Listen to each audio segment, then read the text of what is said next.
আসসালামু আলাইকুম প্রিয় বন্ধুরা, সবাই কেমন আছেন? রাঙামাটির সৌন্দর্য আপনাদের সাথে শেয়ার না করে পারলাম না। আজকে তো ঘুরতে আসছি, তো আমার পছন্দের শিল্পীর একটা গান গাইবো, আপনাদেরকে শোনাবো। তো গানটা আমি পুরো এখনো শিখি নাই, আর আমার পছন্দের শিল্পীর নাম না বললেই নয়। আকাশ মাহমুদ, শিমুল হাসান, এরা আমার খুব পছন্দের শিল্পী। আহ, তারা চারজন মিলে একটা গান গাইছে। বন্যা তালুকদার আর মহুয়া মোনা, তাদের এই ঈদে একটা গান রিলিজ হচ্ছে, সেই গানটা আমি গাইবে অ্যাকচুয়ালি শিখছি, সেটা আপনাদের সাথে শেয়ার করবো আর কি। আমি আর আমার প্রিয় মানুষটা, আশা করি ভালোই লাগবে।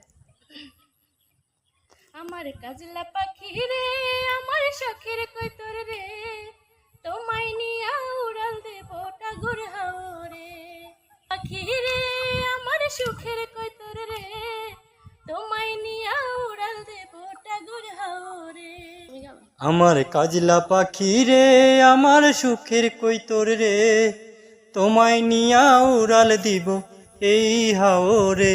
আমার কাজলা পাখি রে, আমার সুখের কৈতর রে, তোমায় নিয়া উড়াল দিব এই হাওরে।